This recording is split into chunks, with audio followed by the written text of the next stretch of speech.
mia bule dongo ba ba mia gwa je ga mia kare amarun ke mia kare amachicharu inwa adam manami ure hape okuma komunyo la fiale e ba banka kama akwa anka markuna na mi wonko nkonyenye akao buna nyakute akao buna nyakute to tapa ya akwa afi wa ho chili mama akobu ya joa magboba amashama eke enye ameyokele yebe ngbasama over etore puta pafiare enojom afi wa akpele ko twa fuma gwa kobe ikemanya mabugwa na ke kpelo akumoro re kwekpelo nke jo fi oje bwano na ma wiezo ola bonu na ma akonyinye ala miachia nebe mia no vie dogo mia do mia awana nu blani na mi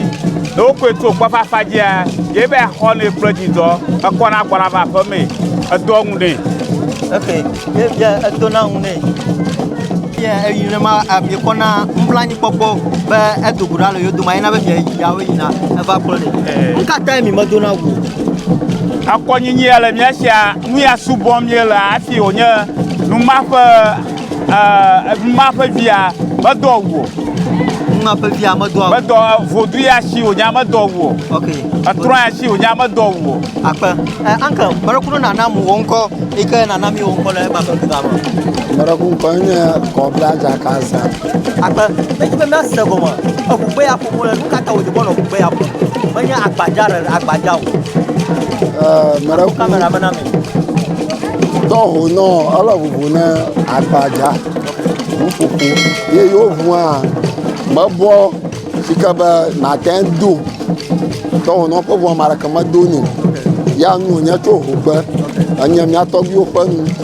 mi na ba oyina na maru afila ta akugbe ya ko mo le le ko yo ni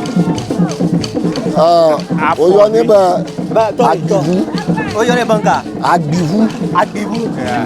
le bore agbivu kaka akwa akwa ka ya ko mo le fia akwa ka ya ko mo le fia ye ne ba afogui yenya to seto okay o ga gwana bla uto troga yenya so gbaji o ga tonlia troga yenya akọ okay nene mai o mo to kata o le ma kaka fufo le ama ye fo adavu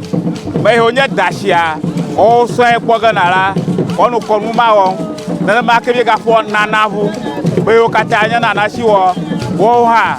ono akonyinya amanana nana ma ke bi ga fo chinavu china shi wo ha o ga gbogo mo la manana ma na mi to la bia o ina de ejira garo le ka o mi ko woni banya ba kon wan o ga ina ji ka we ga le mo o adadra roma la nyata pama ta flache ha fi odi araka ya ma ga nya magare ta popogo okay ye no di araka ha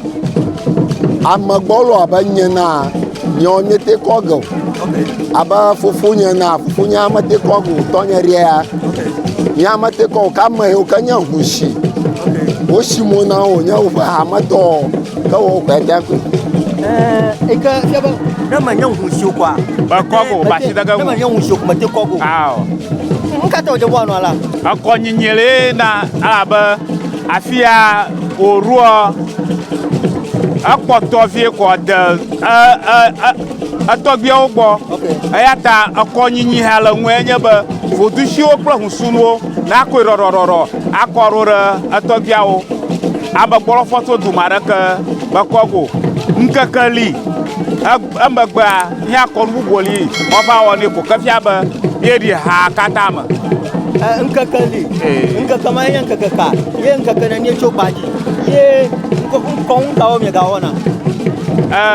to gbaji ko le mieri ko ye glona ba ama ala chiji ala ba miara dani adarara afia ba afomoto o ganu ojiga ya gaji nkaka ala nyen nkaka ton ala nye ji woton ko ka le mieva nya bi ga bona doga afien le mie do mo fien wana oli kon oli mie wana ko atrogbo ina oga toto arochima ka fia ba mie di la chiji akogbe ava awu konwani ko ka ndodo ze goma ndodo ma ze goma bu ba sere nwoka mie ka mata fo higa amada ƒe mi ya nu yawo mi wɔ ne le agbegba ye ga yina wɔ ge ne le kume ɔkɔdue to mara kuma ma ado afɔ avanyino yi do fia be enu yawo to la fia tsoa nkeke bubu yi ke mi adaraga e ha ga bubu doga ye dong nke jo fio jo mi aga dong wa kan nana ma ko nyinya ro anyi ro ko nyinya ro nyi ma aba zama konuli mbono ga wana afi anwo kana o ya gbaji bi meji nyama bakata imama komnam kong ko konu halia yamazana tutofo na masam na manyama wa o mamaraga na tutofo konu haolia yamo murana mayamu mira na mayamu da do mai na mi bara ba fia mi aba bula ya awe mi bubugo kaka mi ava zago amagogo oji ya amagogo oji ya ke le he yamare nke jona fi amagana re habobo ya mo aboboya anya foman gaka na ye ba na gbon to hu no fanu ye o miase wo atanzo ba na ba garama gaka na nya fomanu o nya fomaji e na nka kaje ro o zona amba de kara akwana ba atu abobole na mbe ozozo ma babu na gaba avalia okay no nya ba amara la haboboya ma ye amama azoma inuba abachili mama afiana ye nyanya mava jivi arofofo nya jivi yo ojo chili mama ajabo to aba hunka ka ajaba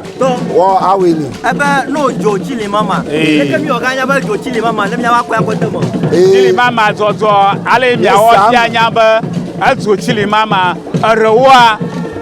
na anwa fodo nto gba abachili mama akufiana ovazo le pa marafa doma anyere fi kaka no hunrin la no na fodo nto be do fodo gba no jire bi aso ya asiara kono gana fia oja wa fodo hie okay go direct mama no mia o tanjire konji kaka no ko gba fama ano fi fam mara mi do magashi ogbo yiga wa bieta oba ma ya ye trogbo be anonyi ale ita efma yo jabo waga ko agara ha ya agara adema ha be edoa anyina fomanu ya ta onyeba foma onwonya na me wole ma ojojumo oto taplache otabuma ejebo ga kwa mo bubu aga ko replace nene mai nyanwa ma la akpa fefeli anyebe na onyebe na jagoloji a ejebo wa ko akọ ma na won to na gbon ifanua na onyebe na gbelo ifanua na gbelo ifanua ya ye to na zagoji ya foma to nto ko gba amele mi we ni nu kan wo gbana lo o nu kai na tan gbana lo we ko wa ko la kpora uma